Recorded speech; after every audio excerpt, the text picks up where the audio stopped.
Okay, so what we were talking about at the end last time was I was starting to develop some basic properties of equivalence, and we were looking at what we meant by equivalence. So we were looking at this concept of equivalence of types, and we're going to end up, I'm not going to study it in detail here, but I want to first of all give the definition, which we're going to write like this. And what we spoke of after a considerable amount of development, we wrote down a definition in which we said, well, what we would want at the very least is to have some idea of mapping back and forth. So we have some sort of mappings back and forth, which work, for example, for every x in A. We want to, well, what we'll end up saying is that identity in B, we're going to have G. So what am I doing? Oh, sorry, I have the wrong types. I knew that wasn't right. We're going to have some mappings sort of back and forth. So we'll say F arrow A is an equivalence is going to work out to be as an equivalence. One way to define this, so this means, this is defined to be F as an equivalence, so we'll write F as A arrow B, which means this is an equivalence. We'll often use this notation, but in fact, let me not write it like that. We'll say F A arrow B is an equivalence if, okay, there exists, okay, what we have a G, which goes from B to A. I'm getting all bollocksed up here right off the top of my head here. So let me get going here. Pardon me. There it is. Okay, so we have A and B as an equivalence. If there's a G from B to A, right, such that F composed with G is homotopic to the identity, and there exists an H, A to B, such that H composed with F is the identity. It should be on B. Did I say that right? I hope I got that right. Yes. Identity on A, excuse me. Right. A to B and then F. Yes. H after F. No, B, right? Am I right here? So F goes from A to B. H after F is A to B to A. No, it's A. Yes? Am I correct here? Yep. And the other one is B. The other one is B. Okay, sorry. Got it backward. Yes, that's what I have in my notes. So this is correct. Okay. What's that again? H and F are parallel. You can't compose them. These are what? Sorry. H and F are parallel. They're both A to B and B to A. What do you mean by parallel? Oh, yes. That's what I'm saying. Yes. No, H should be going the other direction. H should be going the same direction as G. Oh, am I right? Okay. So H should be B to A. Okay. Is that what I want to say? Boy, I'm having a bad day here already, but that can't be right. Don't you just need one? Uh-oh. All right, now I'm in trouble. Parallel to F? Say it again, please. Don't you just need one arrow that's going to be parallel to F and then, like... No. So this is the definition I want to take. This is the definition I want to take that comes up early in the book. Okay. So this is deliberate. Okay. So let me double check what I have here. So let me make this so F from A to B is an equivalence, right? What I have here. Let me see. I'm looking at my own notes, so I'll figure this out. So F composed with G. There's a G going B to A. F composed with G is the identity, right? And an H from A to B, such that H composed with F is the identity. No, I think this is correct. No, you should put B to A. You think I'm wrong? What? It's got to be B to A if you want to propose them. H is on the left here, and G is on the right here. But H and A are parallel arrows. They have the same domain and codomain, so it's impossible to compose them. Yes, that doesn't make sense. Yes. Okay. So what am I doing? So. You want two things that look like inverses. I want a left and right. I want a left and a right inverse as well. So the left and the right inverse should both go the same direction. So H should be parallel to G. To G, B to A. Okay, let's see. Yes, because F, of course. F goes from A to B, and B goes to A, and this is identity of A. Yes. Okay, I'm obviously have a brain cloud this morning, so most probably I'm going to make further mistakes. It seems to be one of those days. Okay, so this is the definition. So that's what it means for F to be an equivalence. And then we say that the type of equivalences is F's which are equivalences. And which is this is an equivalence of F. That's what I want to say. Okay, so this is defined to be that. So as I was saying last time, you can sort of think, you tend to sort of read that as some kind of a relation, saying it's a fact that A and B are equivalent, but that's not the right way to think about it, because in a proof relevant environment it matters like what are the proofs of this thing. So this is inhabited, okay, and it's inhabited by a structure which consists of this amount of data. So if I tell you that A and B are equivalent, what I'm telling you are I think it's 5 things. 1, 2, 3, 4, 5 things. Yes, I'm telling you 5 things. I'm giving you an F from A to B. I'm giving you a G from B to A. I'm giving you this homotopy, which is what's here. Okay, so written like that, what I'm giving you is an alpha, which goes from pi x in B. So let's call that y, pi y in B. F of g of y equals in B y, and I'm giving you an h, which goes from B to A, as we just laboriously worked out, and I'm giving you a beta, which is another homotopy, which gives us an x in A, and h of f of x is x. Okay, so I'm giving you 5 pieces of data. All this constitutes a proof that A is equivalent to B. Okay, that is the idea. All right, so it turns out that there's a condition, and I'm going to probably a little later, not for a little while, but a little later, we'll study, I may or may not study all the subtleties of notions of equivalence, but I'm just using this one, which will work for us, okay, which works, which works early, which will work for us. And what I'm going to do is I'm going to relate this to another thing, which I explained last time, which is sort of half of this data, which is the sort of a quasi-inverse,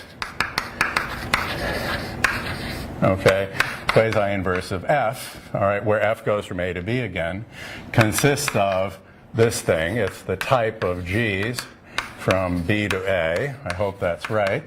Okay, let me just double check. I'm having not such a good day, so let's make sure I'm right. Okay, yes. And then we have 2 additional facts that such that F composed with G is homotopic to the identity. So if we do G and then F, we're going to be in B. And one of those days, I'm probably going to mess this up, but okay, let's do this. This is the notion of a quasi-inverse. I think in the book it might be written QN. It's a little shorter, okay, of F, which is written like that, which is sort of half of the data. Now, without going into all the details, it turns out there are basically 3 important properties that are here that we need about these two concepts. So essentially, I can write it like a logical implication. If F has a quasi-inverse, I can turn that into an equivalence. If I have F is known to be an equivalence, I can extract from that a quasi-inverse. And then there's a third property which won't mean very much at this stage, which I will just write down in order to say it, is equiv, okay, of F is or expresses what is called an H prop, which means that it has at most one proof. At most one proof up to higher homotopy. We'll get back to the significance of this a little bit later. For today, I'm not going to need to dwell on this point, okay? But there is an idea here that there's a whole bunch of data, so being easyquiv for F, for a particular F, consists of these, or if you count F, there's 5 pieces of data, or if you're fixing an F, there are 4 additional pieces of data required to show that F is an equivalence. And the reason for all of that data is basically to ensure that there's at most one, there really is at most one such data up to higher equivalences. That is, if you give me G prime, alpha prime, H prime, beta prime for the same F, then I will be able to show they're all equal. Okay, that is going to be the idea. Though we'll see that there's at most one proof, or it's an equivalence in at most one way. But what we'll use most often today is this fact, okay, which is given in the book. You can look it up. I won't do the calculation at the board. You can look it up, a very simple fact. So these two things say these are logically equivalent notions. They're not equivalent in the sense of equivalence.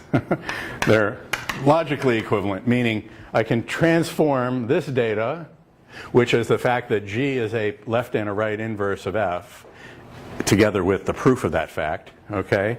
And I can transfer this data into this data and conversely, okay? But I will most often use the boxed one in this particular lecture.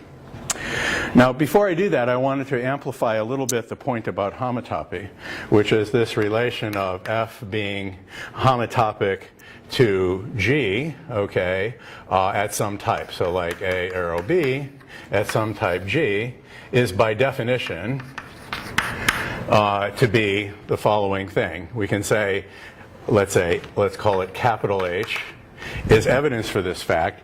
That means that this is defined, okay, this is defined to be pi x in A,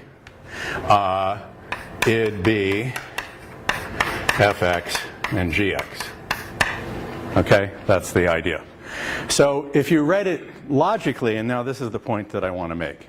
If you read this logically and a little bit naively, it would be saying for every x in A, f of x is equal in the sense of B to g of x. That's perfectly fine. Via props as types, we could notate it in this manner. But there's something to be extremely careful about, okay?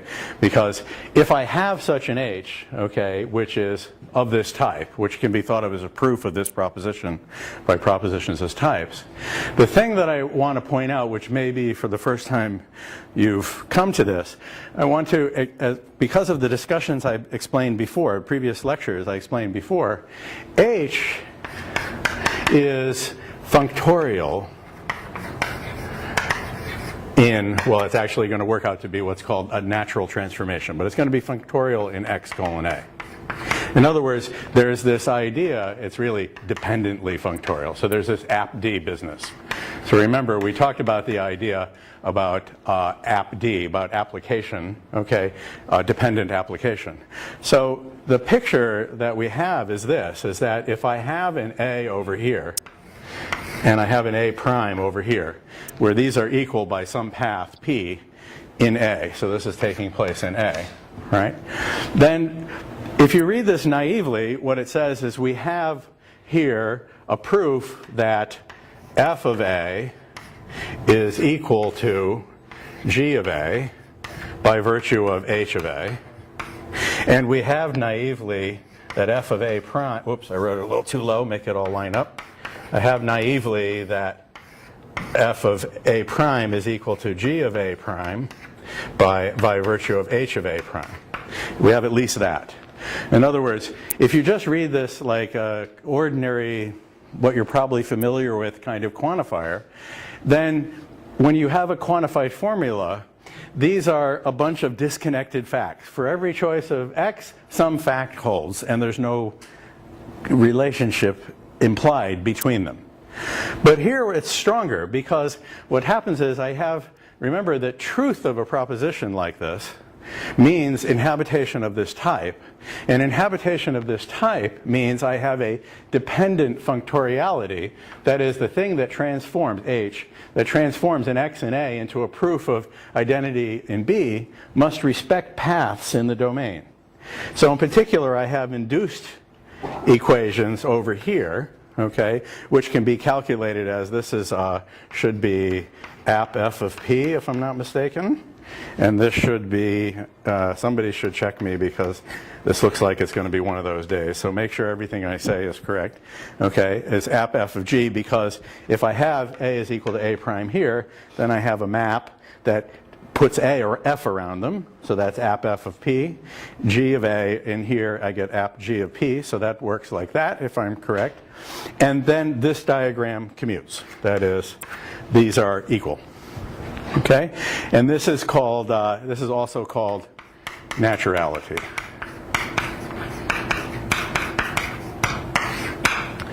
That is, when I write down, so if you speak rather loosely, the homotopy is polymorphic in X. And what does it mean to be polymorphic in X? It means the way in which it computes the path as a function of X is sensitive to relations that pertain to X, including the notion of equality, in particular the notion of equality or path between elements of A. If I plug in those a path like this, then we will get the following commutativity condition, which says h of A followed by app of P is the same as app of F followed by h of A prime. So that's a notion of naturality. So this naturality could be very loosely described as a sort of polymorphism, and in fact there is actually a technical connection, but we won't develop that right now. So I'll put that in scare quotes, okay? So which is the idea that these are not disconnected facts, they are connected. That is, the way in which H assigns a proof of equality respects the groupoid structure that's in here. Okay, so that's important, okay, to remember that. So that's a consequence of what we did before. So it's easy to lose track of that because we're going to come back to other examples where that's important shortly, but I just wanted to mention that notion of F and G.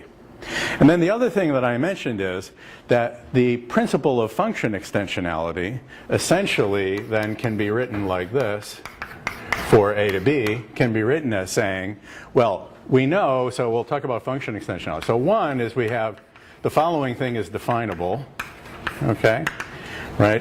If you give me a proof that F is equal to G, then they're homotopic. That is, for all arguments, the results are going to be equal. That was a thing we gave you before. And what function extensionality says in this notation, the axiom of function extensionality, says, well, it says something stronger. It says that this is an equivalence. Okay? So it gives us a, so we can say this map, the above map,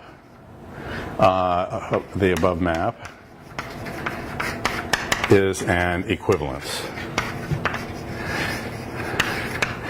So in particular, there's a map in the opposite direction. So there's all this data you have to be an equivalence.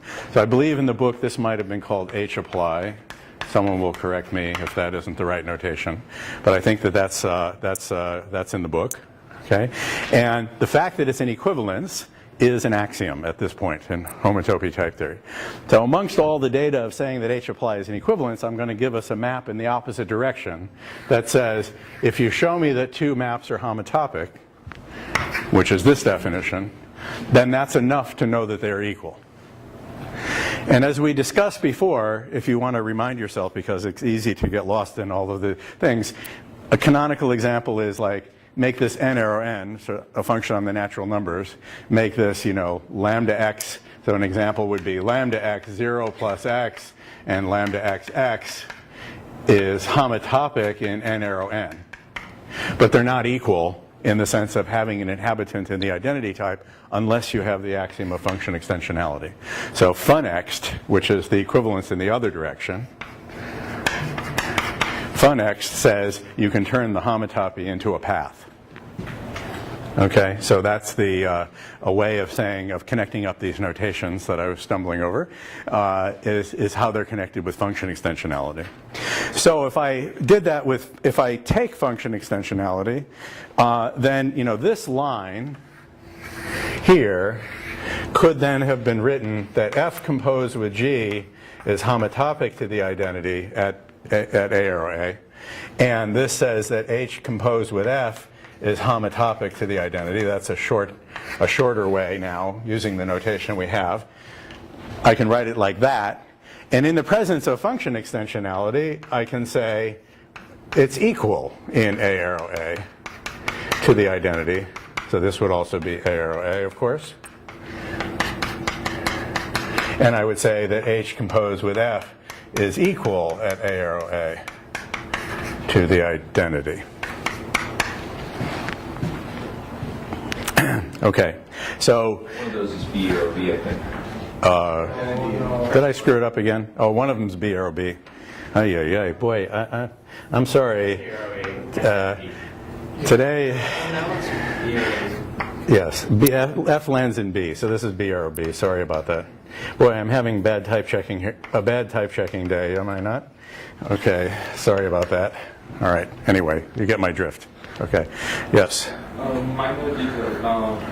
The example you have, I think in the homework I defined routing in the other way. So You define what in the other way? addition. I can't hear you. The addition of integers in another way. So if you want to write x plus You define something in the other way, but I can't hear you. Sorry. Defines addition in the other way.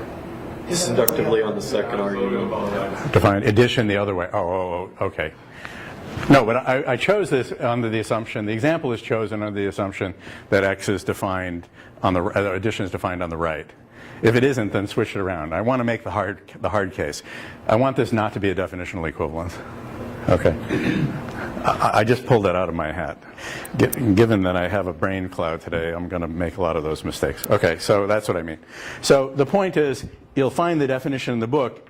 In the first instance, it's written like this, to avoid the issue of function extensionality coming up just in the very definition. But once you have function extensionality, this is the same as that. Okay, so we can just say that the equations, but that's fun x. So this connection here is function extensionality. And this connection here is just by definition. This is just definition. Definition of homotopy of two functions. Okay, going back and forth there. So that's the sort of background thing that I wanted to make sure we got. Okay, good. So that's good. Now, first fact I want to observe, because it's going to be used later, and these are largely going to be exercise. So the proposition is the idea that, let's see, how did I state this? Yes, okay. Right, I can write it like this. The identity on A, from A to A, is an equivalence. These are all going to be basically exercises. Okay? This is an equivalence. Remember, what does this mean? It means you've got to give me now 4 pieces of data, okay? A, B, C, and D. Well, what are you going to give me? What is going to be the left inverse, the identity on A? What is going to be the right inverse? What is going to be the left inverse? Okay, it's going to be the identity of A. What is going to be alpha? Well, and what is going to be beta?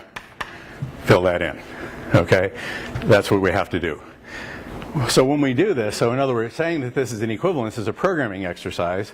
Choose your right and left inverses, and then write down a program which is a proof that the right homotopy or equivalence or equation, I'm sorry, that I wrote down here holds. That is, a path exists of a certain kind.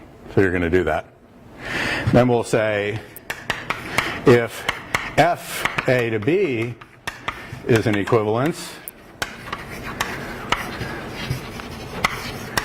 then so is F inverse from B to A. And where do I get F inverse? Well, if it's an equivalence, it has a quasi-inverse. So this is given by it having a quasi-inverse. So we can use the item number 2 that I mentioned before. So the data, when you say if it's an equivalence, that means I'm giving you a package of 4 things. I can either cons it up out of those 4 things or apply the lemma that if it's an equivalence, I have a quasi-inverse. And then the quasi-inverse is this exact guy here, G, which I will pick up here. So this will be given by the fact that it's a quasi-inverse or consed up from the fact that it's an equivalence, either way. So you give that, and then that itself will be an equivalence, meaning there's going to be 4 things you're going to fill in here, A, B, C, and D. And they are exactly what you would think, okay, to show that the F inverse given by the quasi, by the fact that F is has a quasi-inverse will give you this. What do? You swap the beta and the alpha, and you swap those components. So that one is easy. And then the third thing is, if, now you know what I'm going to say here, our equivalences then so is G after F, which, if I'm not making a type error again, then that should be the correct type for G after F. Yes. Okay, so G after F is also an equivalence. So what does that mean? Well, you're given a package of four things here.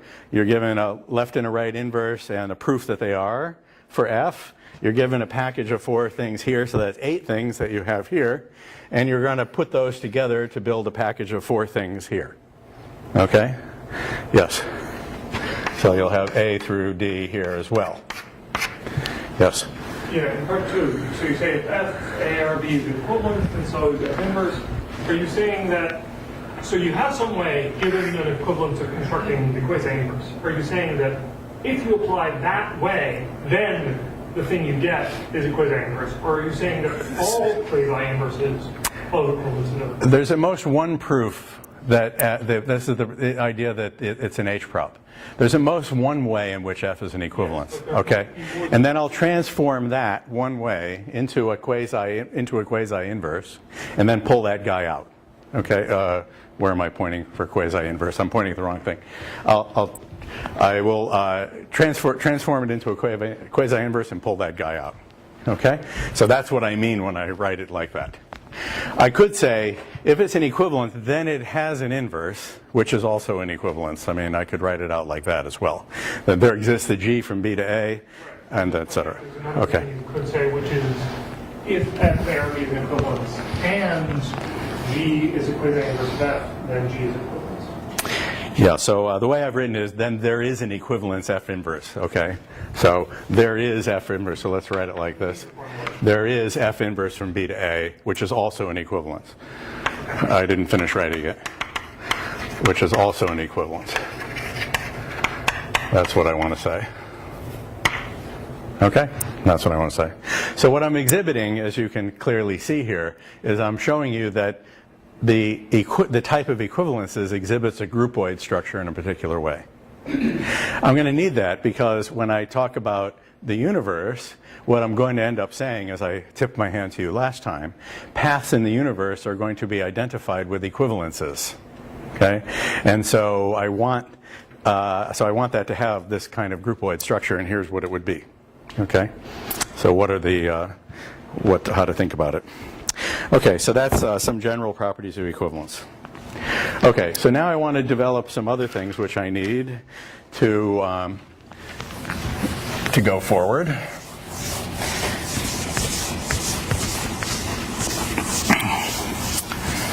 Okay.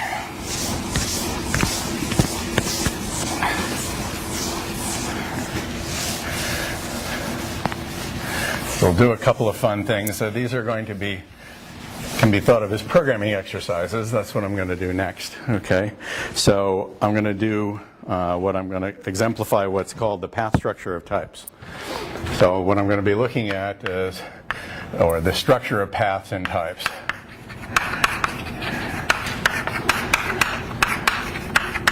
In various types.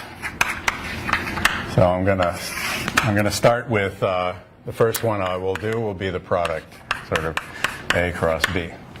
So I want to examine, what I really want to do is I want to examine the structure of id A cross B written like that. I want to look at what are the paths in that type.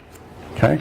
Because you see, it's not instantly obvious. I mean, maybe it is because you've been following everything and you whatever, but what I want to say is if you look at the definition of id A cross B, it's defined, the definition of the identity type could care less what type you're talking about. The intro form is reflexivity and the elim form is J, and it doesn't make any stipulations, okay, based on what the subscript, what the type really is. But it follows from everything else that we're doing that this will have some structure that I can amplify and bring out for you. Okay, so that's the thing I want to do. Next, and I'm going to do this for products, and I'll have you do the unit, and then I'm going to do it for coproducts, and the argumentation, the way you think about it, is a little different than you do in other cases. So the general flavor, just to like slightly give you an idea of what is coming up. The general flavor is going to be, with the negative types, it's going to be fairly straightforward to characterize what the paths are. And for the positive types, it can be arbitrarily hard. So I'm going to do, and the reason is it'll come up a little bit later, but I'm going to do like something simple like the sums, and you're going to see that that takes a fair bit of work just to characterize the sums as an example of a positive type. A little later, we'll introduce higher inductive definitions, which will be forms of positive type. And then there are, basically anywhere you look is an open problem as to what is the structure of the paths for various choices of these other positive types. But I'll start out with things that we can do, and then I will show you things that can't be or are not known how to do at this moment. Okay? So what I'm trying to say to you up front is, you shouldn't expect that you understand IDA, okay, for an arbitrary A, because that you don't, I'm quite confident you don't. Okay, for an arbitrary A, you don't understand. No one does. That's why I say that. Okay, so you shouldn't think that just because a couple of examples I'm going to do work out nicely, that's like the same story all the way through. It's not. Okay, so I'm trying to exemplify that. Okay, so first thing I'll say is there exists a function. I'll call it F for lack of imagination, which has this type that says every path, I'll follow my notes because normally I don't, but this seems like one of these days, so I better follow my notes, okay? Otherwise I'm going to get lost, okay? Which says if you give me a path in the product type, then I can extract from that two paths, one in A and one in B, okay, as follows. What would you exactly expect me to do? If I take pi 1 of x and pi 1 of y, there'll be a path between them in A and a path between pi 2 of x and pi 2 of y in B. So the parens go like this, right? Okay, so read logically, it says if x is equal to y in A cross B, then what you would think, pi 1 of x is equal in A to pi 1 of y, and pi 2 of x is equal in B to pi 2 of y. So these are two readings of the same thing, except for the thing that I'm trying to inculcate in you, which is you can confuse yourself if you just write it out in English like this, because you must always remember that when I write this, I'm really saying there exists a function of a certain type, and that function must be a function in type theory, so it has lots of nice properties. So in particular, it will compute continuously. If you give me a path here, it will compute in a functorial manner. We'll say, take a path here and compute for you a pair of paths, and it'll do that in a smooth way. That's like different from saying that there's an arbitrary, non-smooth correlation between paths here and pairs of paths here. That's a weaker thing, okay, than is being said when you say it in type theory. So I'm sorry to be possibly overstressing that, but I kind of feel like I can't overstress that. If you're a beginner to type theory, you must keep that in mind. So this represents what we speak loosely as a continuous dependence of this result on that. Okay, so we can write down this function, okay? So what function could this thing possibly be, okay? Any idea? What is this given by? So we'll write it as, so f is defined to be lambda p. Give me this guy here, and it wants to be a pair, okay? And what is it going to be? What should the components of that pair be? I'm hoping by now you can tell me what to do. So P is in here. So what can I do? You have to use J. I don't know who's speaking, but yeah, my hearing isn't great. Oh, you're saying it. Okay, sorry. Yeah. Like, so you could use J, and then in the case when... You could do a J. All right, so Arbob says, and that's perfectly reasonable, Arbob says you can just take P, it's a path, let's do a path induction on P. We can do that, but we would be redoing work we've already done. So there's a more concise way to say this, yes? App, Taiwan. Good. So what we will say here is, I'll check my thing, we'll do here app pi 1 of P, and here we'll do app pi 2 of P. So what Arbob would have had us do would have been perfectly correct, but it would have recapitulated what we've done already, okay, which is how we defined app. Well, remember, because what does app do? So app is the sort of thing that takes a path in the domain of this function, so that's A cross B, and it takes a path which is in id A cross B x, y, whatever x and y are, whatever the endpoints are, and applies pi 1 to both endpoints. So we get, indeed, id A pi 1 of x, that was the endpoint of the path, and pi 1 of y, the endpoint, the other endpoint, and similarly here. We get id B pi 1 of x, 2, and pi 2 of y. So that's the function in question. Okay, so that's no problem. Okay, so now the proposition is f has a quasi-inverse. So f is an equivalence.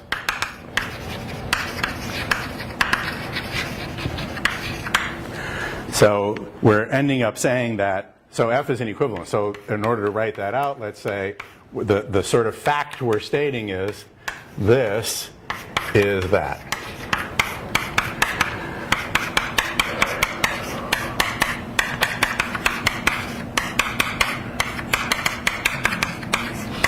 That's what we're saying. So in other words, once I show you that f is an equivalence, I've completely characterized the path space for a product. Well, completely means up to equivalence anyway. All right, and that's like our general criterion. So I tell you, this type is really morally the same as this type because there are maps back and forth which have the right properties. Okay? So that's what we're going to do. So we're going to say it's an equivalent. So what do we do? So what does the proof look like? Well, it suffices to, so we'll say it suffices to exhibit a quasi-inverse for f.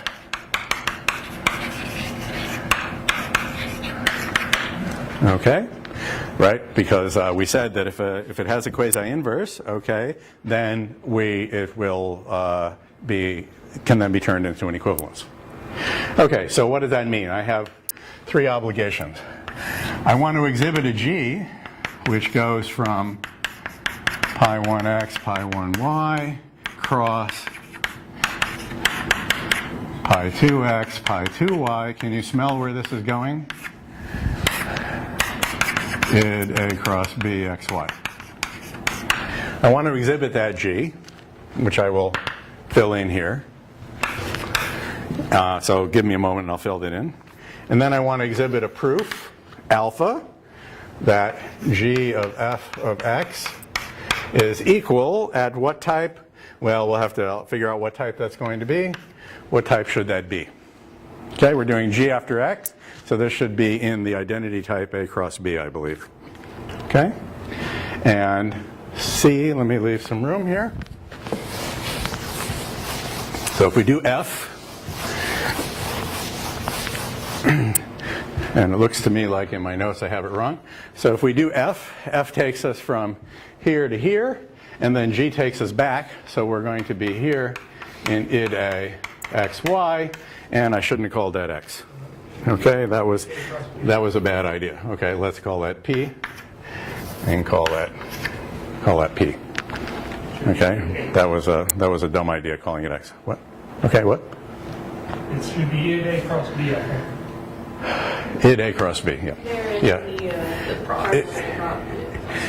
This should have said, yeah. See, I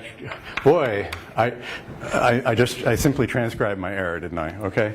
So yes. So that's what I mean.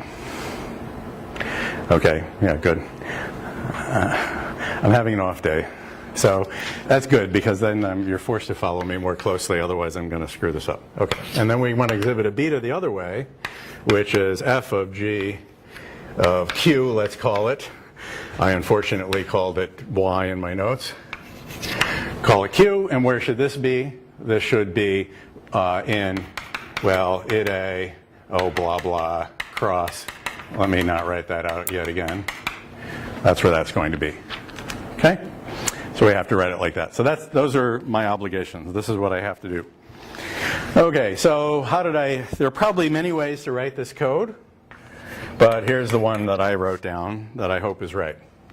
So I'll write it like this. I'll do a pattern matching. It really means that I can do a split, okay? And the split you looked at for your homework somewhere along the way, which can be defined from the projections. So I'll do a pattern matching like we do in ML. And I define as an auxiliary function app2 of pair of P and Q. And I'm going to define what this app2 is, okay, and what pair is. What is pair? Pair is this function that goes from A to B to A cross B. And what does it do? It takes lambda x, lambda y, and forms a pair xy. So we can write it like that. So we're thinking of pairing as a function, or a curried function, as I've written it out here. And then what is app2? I want, and you can do this as an exercise. So this will be an exercise.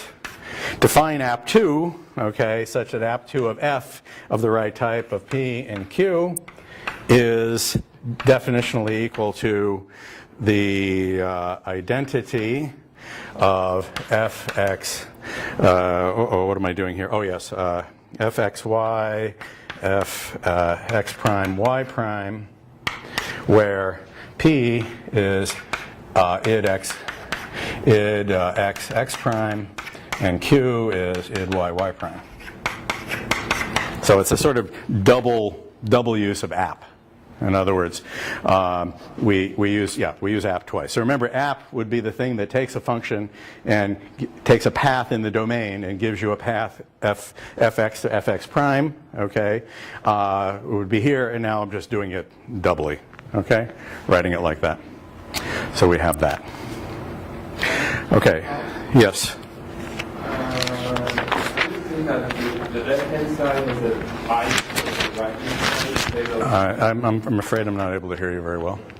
Are you saying that the left-hand side has a type of the right-hand side? Left-hand side of what? Yes. Yes, I want this to be of this type. Right? It wants to be a path of that type. That's what I meant to write.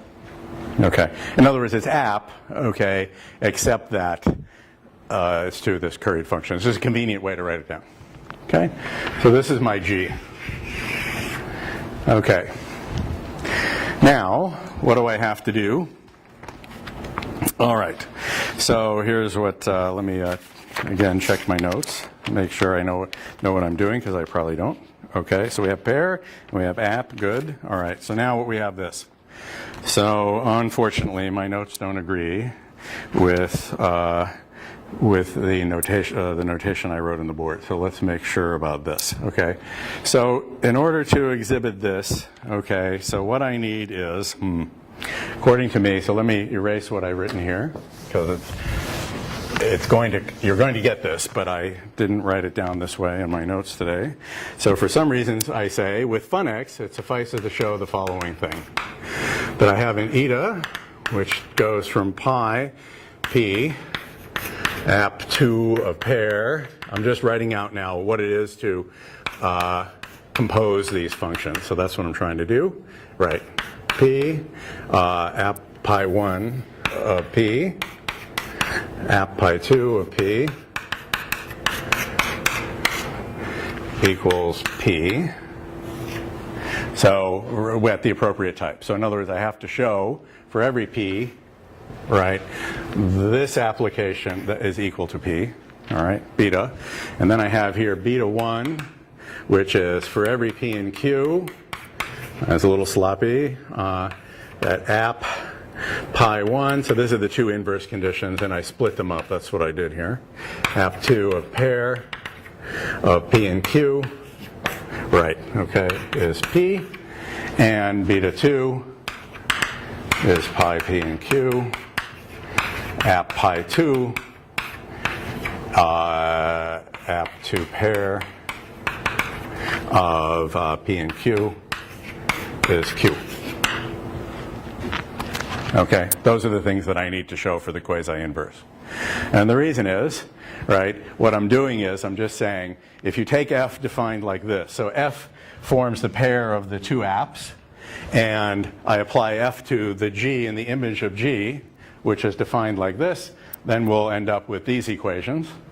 And the other way around, if I do the composition the other direction, we'll end up with these equations. Okay, those are correct. Okay, so now the question is, how do we show this? So these should look familiar. I called them eta and beta. These jointly are beta. Okay, I called them eta and beta for a reason, because they recapitulate the structure on the terms themselves. Because this is a lot like saying the pair pi 1 of x, pi 2 of x is equal to x. That was possibly a definitional equality, so it's related to that. And this is a lot like saying pi 1 of the pair, x, y is equal to x, and pi 2 of the pair x, y is equal to y. So this guy is related to that guy, and these two guys are related to these two guys. So that's why I wrote them out like that. Okay? All right.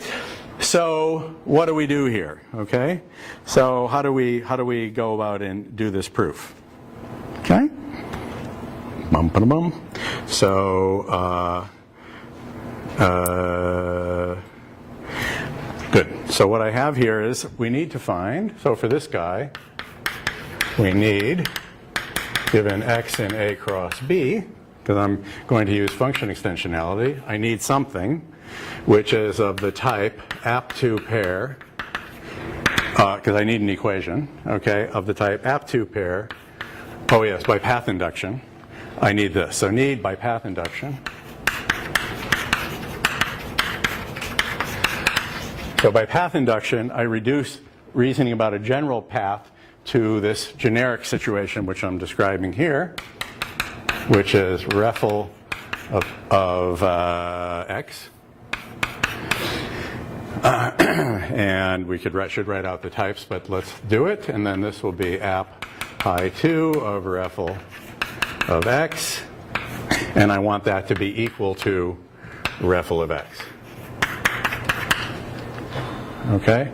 So this is what I need. So I need this left-hand side equal to that right-hand side.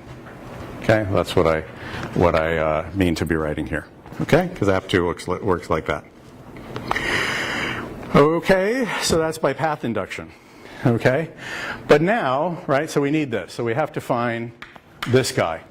If I can find that guy, then by path induction, that is by an appropriate use of J, then eta will be, by definition, an appropriate use of J on P, and using whatever I write there, x dot, and now I have to give this guy a name.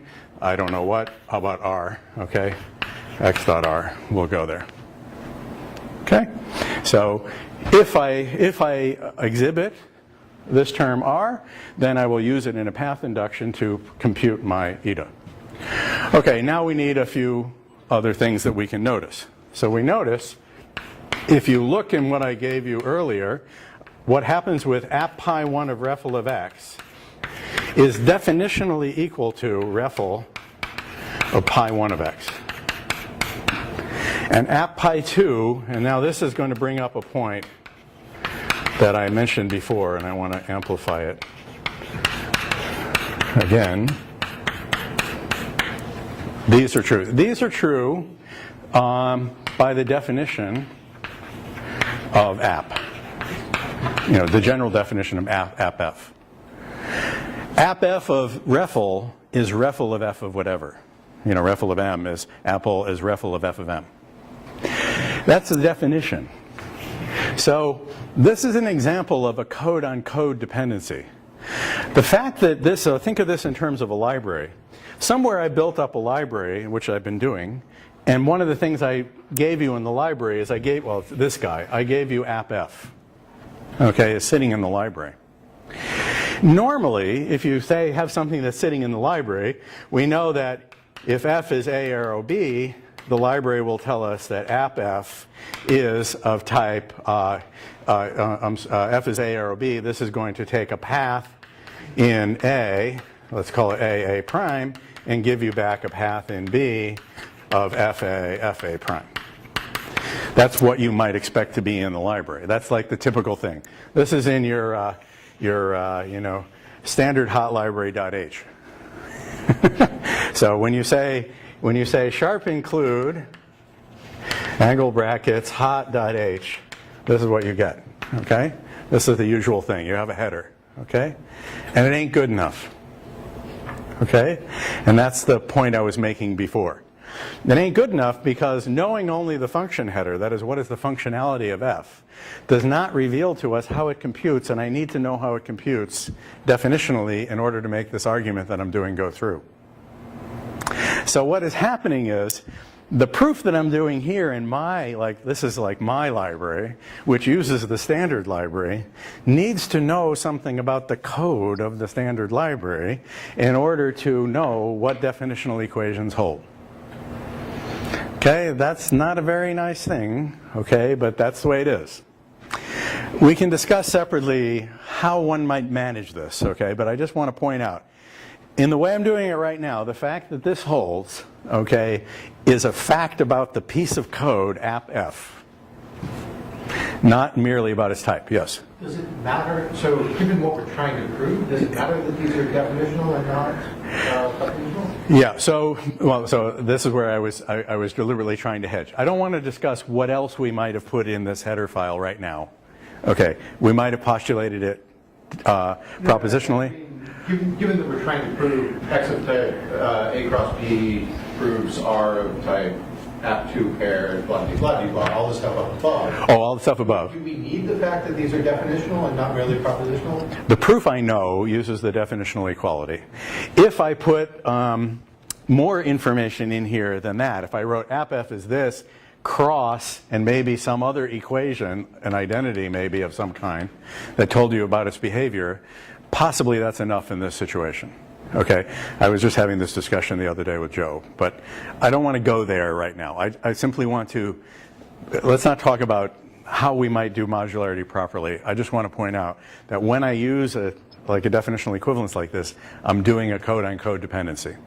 Okay? Yeah.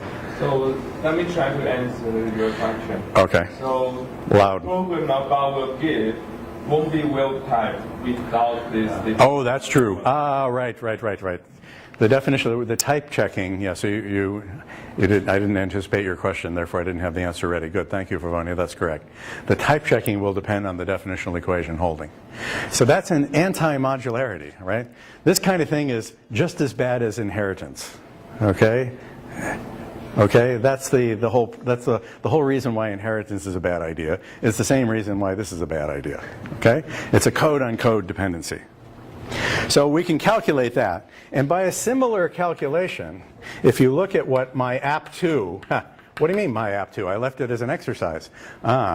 So you see, I'm already in a problem case. But I did that deliberately. Okay, this part I did think ahead.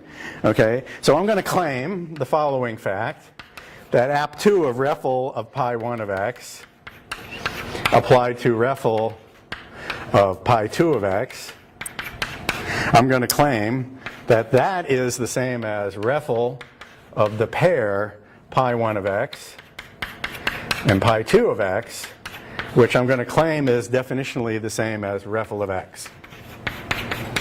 And then the proof is complete. However, you see the problem. I already called attention to the problem, which was I specified for you, define that app2. But I didn't specify for you that this definitional equation had to come out true. In order for this to come out true, I must know what your answer is already. Now, app2 is pretty simple, and there's probably, I don't know, there might you know, you might not be able to write apt2 without getting this equation to come true because the situation is so simple. Okay, I'm not positive, but you're pretty much guaranteed to stumble on this definitional equation in this simple case. But imagine, instead of being apt to a pair, this is big fat lemma that got proved last month. Okay, well, okay, the definitional equations that you are going to depend on exactly the code of that lemma. And in fact, if you code the lemma in a different way, then the rest of the library that depends on it will break down. Okay, it won't even type check, as Favonia was pointing out.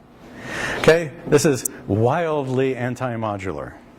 Okay, so okay, at this moment in my development, that's all I want to say about the matter, okay? But I do want to call attention to the fact that reliance on definitional equivalences is a code-on-code dependency, which flies in the face of everything we know about modularity, okay? We don't want code-on-code dependencies. Yes? How much hope should we have when you're telling us this? Is this going to remain really bad, or is there like, you know, sometime later? Well, Joe and I spent a couple of hours yesterday or the day before going through possibilities. So we're exploring the territory at the moment. Outside the scope of This is a research seminar, okay, and I don't have a simple answer to that question. No, my question Okay. was, do you... So what I'm doing right now is I'm just doing you the favor of, it's easy to lull yourself as you read page 110, 111, you don't even think about it. It's easy to not notice these things, okay? So what I'm really doing now is just saying, there's an issue here, okay? And you should notice this, okay? I'm not claiming it's unresolvable, okay? I'm just saying that I want you to notice, okay? It's like a lot of things in programming languages. People hand you like some cool-ass feature they have, you know? And it's like, you know, the thing is absolutely terrible, in fact, except it makes one little example work, okay? It's like completely horrible. So, you know, a lot of language design is done this way. So I want to point out here, this idea of definitional equality is a little bit of that flavor, okay? So we do that. Okay, so that completes that proof. So that's how you would show eta. So indeed, this is not just a formal analogy between this and this. In order to prove this, I exactly needed the fact that I have a definitional eta expansion around. Okay? If I had the eta expansion, one moment, if I had the eta expansion only propositionally, it would be okay because the theorem says it only has to hold propositionally. But in fact, in this case, I just exploited the fact that it holds definitionally. Now, if you look in the hotbook, one of the unsatisfactory things is we willy-nilly take certain definitional equivalences and certain other ones we don't. And nobody tells you why. And the reason is because no one knows.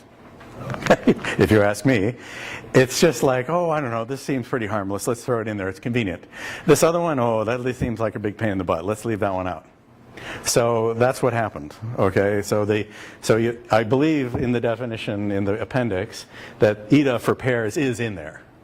But the unicity principle, for example, for NAT that I discussed a few lectures ago, that's not there as a definitional equality.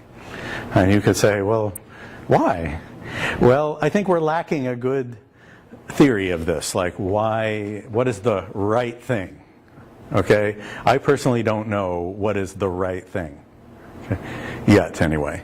All right, so in the hotbook is very pragmatic in this respect. Was that your question, more or less? No, it was a follow-on to Rob's question, but it was more like when you set this up at the beginning of the class, you sort of foreshadowed this idea that univalence will help us take paths and make paths into equality, right? Yes. And now you've shown us what that is, but what was interesting is what I expected was that you were going to come up with an axiom that made paths turn into definitional equality, but you only made it paths turn into regular equality of the type. Yes, well, right, because they have content, because we're doing proof-relevant mathematics, and the fact that things are equal, especially in the presence of something like univalence, requires serious information, a proof. And indeed, there might be more than one proof that two things are equal in a particular type. For example, as I said, there might be two different ways in which two sets are in bijection with each other. So it doesn't make sense you have to account for that data. Definitional equality is an analytic judgment. That's the premise that goes on here. You just look at it and it holds. There's no auxiliary information. Something is a proof that, okay? It's just true by analytically, meaning, in the philosophical literature, analyticity means it's sort of true by virtue of the definitions of the words involved, okay? So you don't have to do any outside experiments to determine whether it's true. You just look at the sentence and it's obviously true. It's a tautology, or it's yeah. So this is supposed to be tautologous. There's no outside information is brought to bear to prove that this is equal to that. It just is. Okay? So that's the difference. And so that's why there's a distinction. Now you might say, and I'm off on a tangent now, but you might say, okay, make everything weak. That is, do everything with merely equality. But that doesn't work so well either, okay? For the reason that Favonia was discussing. The definitional equalities influence which things are well typed. So if you did away with definitional equality, very few things would be well typed. Things that you want to be well typed would not be well typed. Okay? Yes? You could then address that by explicitly throwing in one transfer. Yes. So earlier this week we spent another afternoon writing out a type theory that might get away with doing that. So I'm not making statements about things that absolutely can or can't be done. I'm trying to lay out the turf. All right? This is a research seminar.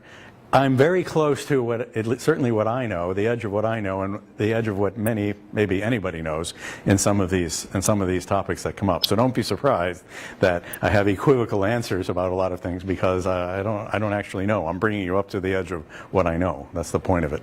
Okay? So you have to be careful. You can't just decide, oh well, just get rid of all that definitional equality stuff. That's a bigger enterprise than you might imagine. Okay, so I'll leave the betas as an exercise for you to write those down, the beta and the beta 1 and beta 2. What I want to do next is the coproducts. And it's a nice little programming problem. And I'm going to do it in a way that is in some way different from what's in the book. So this is not the proof that's in the book. It's a different one that I worked out. You could say it's the same. They're the same ideas, but I prefer my own.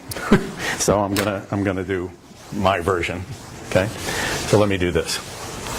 Oh, so another exercise, by the way, is to characterize, while we're doing products, another exercise is tell me all there is to say about the identity type on 1.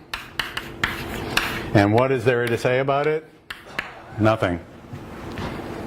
Okay? So that's an exercise. This is the nullery case of what I just did. I did the binary case. It says paths in the product are a product of paths. So I just said that again. Paths in the product, the nullery product, consists of a product of paths, the nullery product of paths. So it's the same thing really. Okay, but I just want to so put that as an exercise. Okay. So we'll do that. So now the interesting one was number 2, which is coproducts. A plus B. And what we're in the game of doing is saying something useful about the paths in the sum.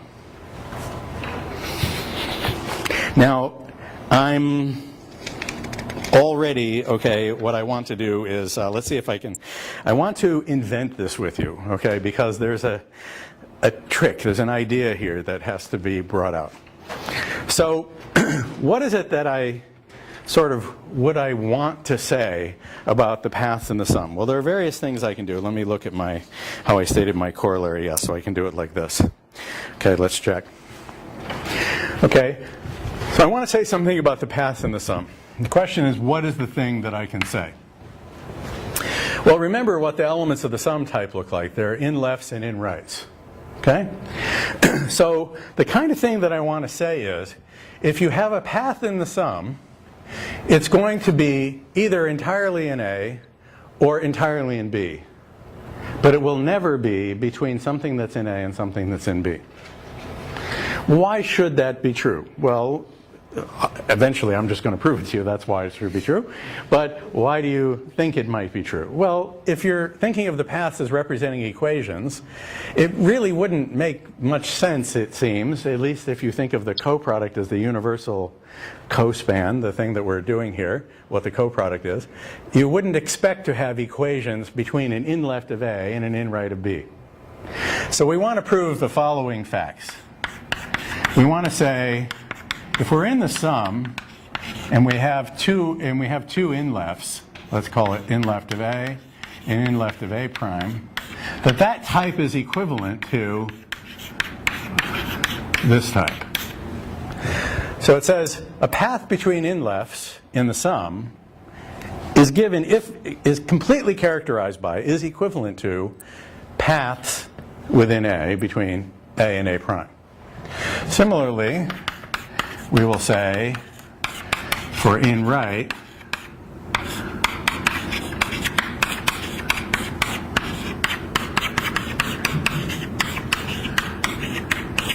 like that. And then finally, we want to say there are no cross-ups.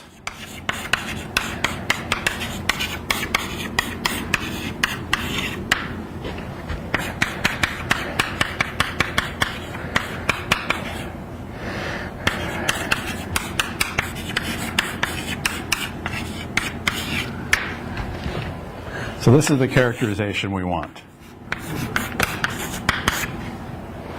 We want to show those things. Okay? So I'm hoping that this is plausible, that it makes sense that it would be true, and I'm going to try to show you how you can do a proof of this fact. And it requires some kind of a trick, okay, which is what I want to show you. I want to show you the trick. Okay? Okay, are you with me so far? So what we're going to try to do somehow is we're going to do some sort of a path induction. Well, let's say we try to prove this thing all by itself, and let's see what happens to us. Okay, let's look at this guy. Let's suppose we're trying to do this. So suppose we're trying to prove, okay, I think I'm trying to remember which direction. So right to left is just an app of in left, right? If I do an in left to both of them, I'll go from right to left, okay? So I want to look at left to right. Okay, yes? Well, I feel you are giving away the answers to the homework. You already what?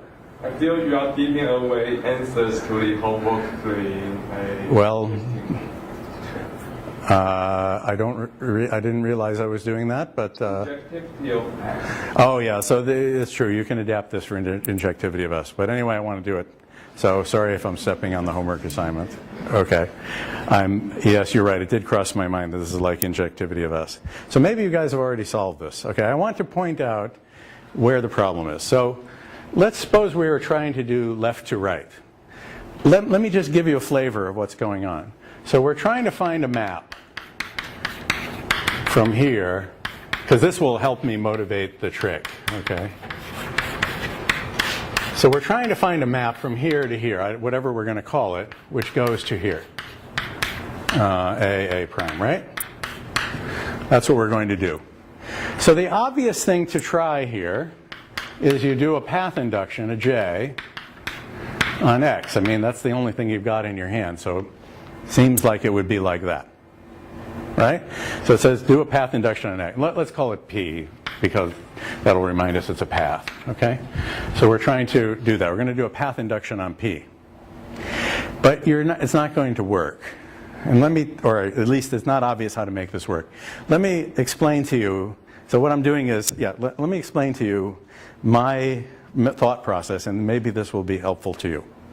Suppose we tried to do a path induction. The hard part about doing a path induction is to come up with a motive. Okay? So we're going to come up with a motive C, okay, somehow. And we're going to use a path induction to prove something about P, okay? The something is the motive C. So we're going to have some motive.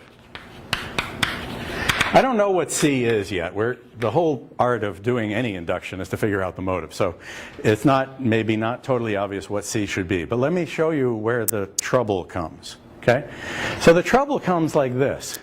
If you're doing a path induction on P, whatever you do, I don't know, whatever you fill in here, the conclusion of the path induction is going to be C of A prime, and P. Excuse me, I'm wrong already. It's going to be in left of A prime, and P. Whatever C is, and whatever the argumentation is, if you succeed, this is what you're going to get.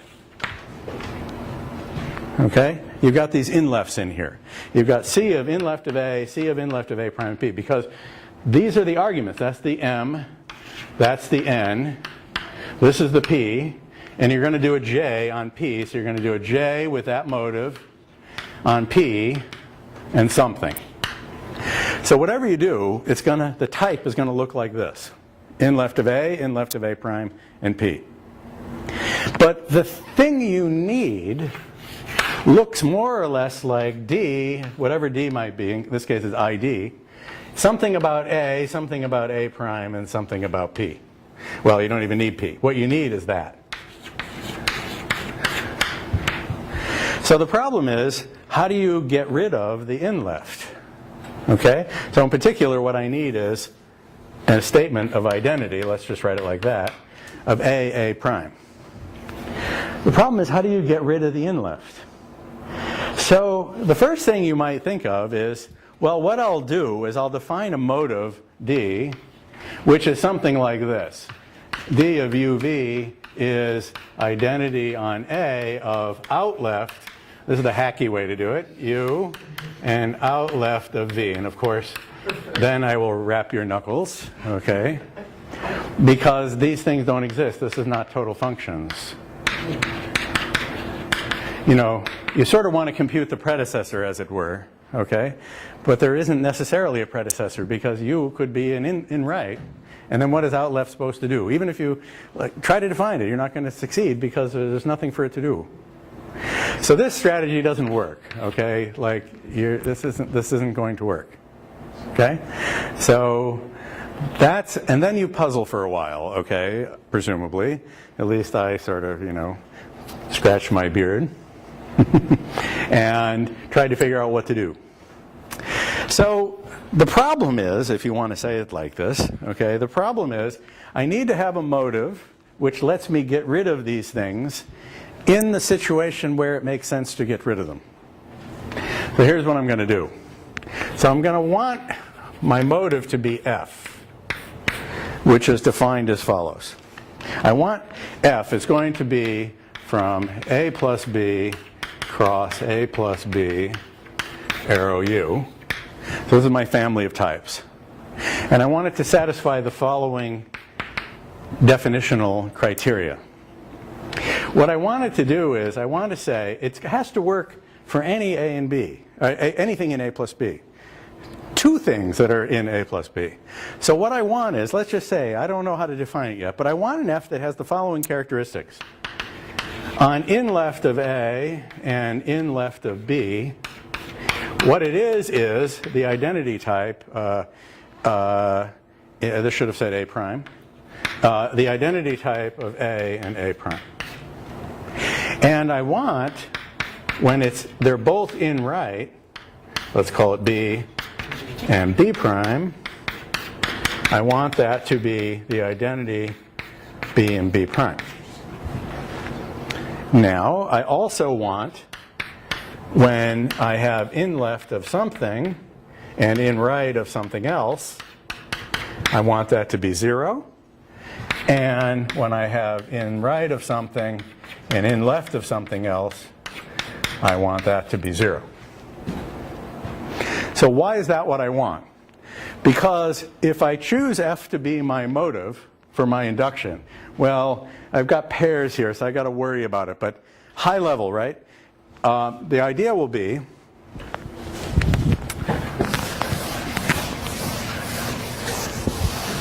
the idea that is emerging here, I hope, is emerging in your mind. The idea is that each of those 4 definitional equivalences expresses the required properties that I gave before for the coproduct. Okay, so I'm using a definitional equivalence will tell us, so approximately, see, if I put f here, f of this case is that, f of this case is that, f of this case is that, and f of this case is that. So that's what I did. Okay, so that's what h is. So now my problem is to define such an f. Okay, so exercise, define such an f by what I'll call a double induction.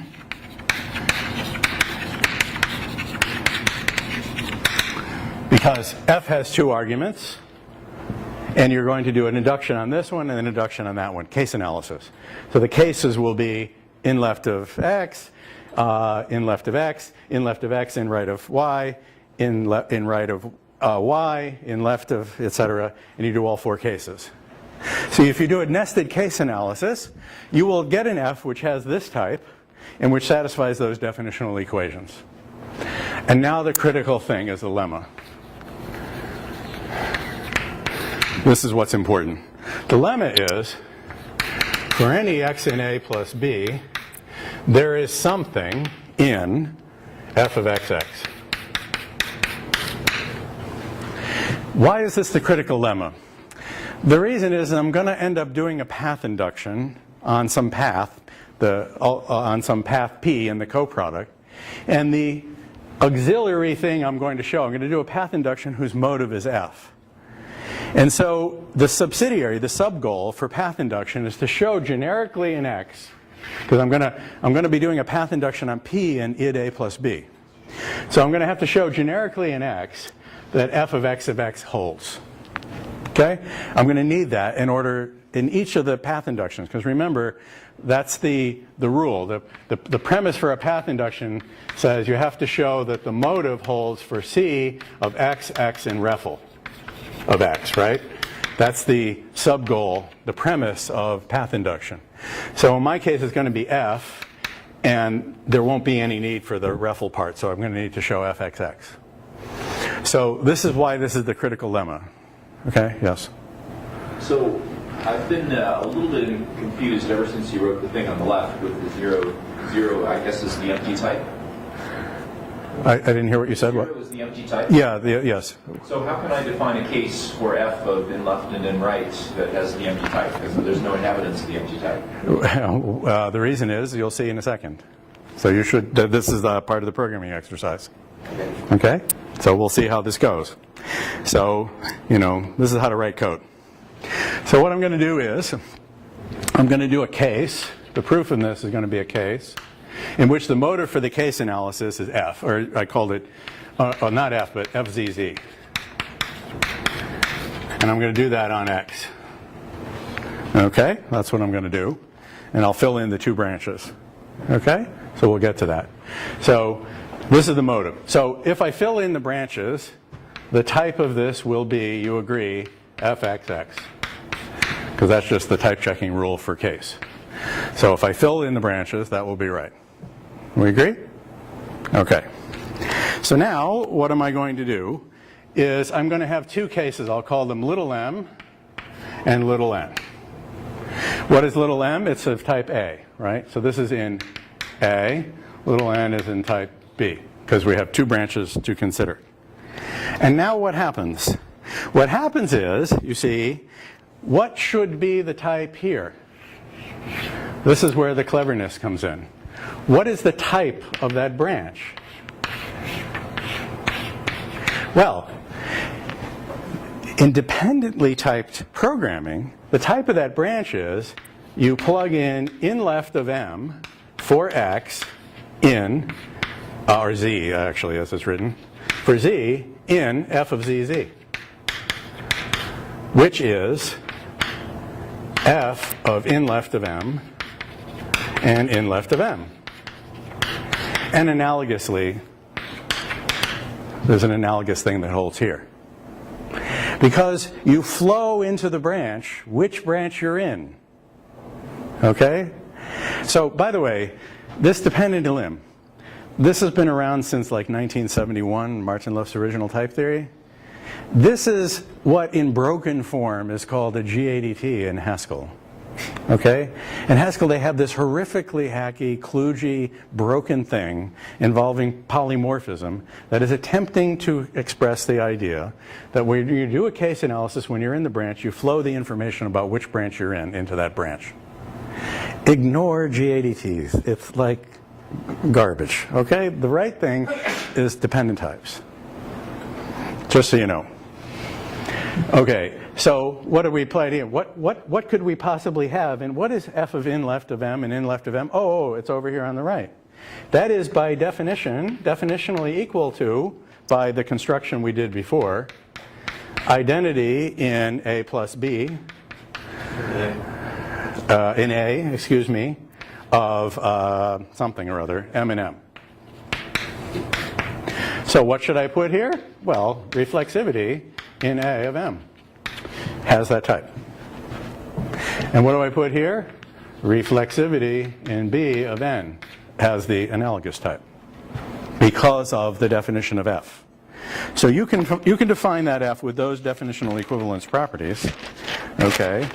And I'm running over time, right when I get to the punchline. Okay? I'm not done. This is the lemma, okay? Okay?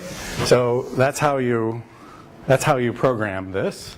Okay? So I get something in fxx in any case. It's fxx. So the point is, this can succeed because these are always x and x. So they're either both in left or both in right. That's it. Okay? That's what I do. Now we have to define the function in question. The proof is I have to define something of this type.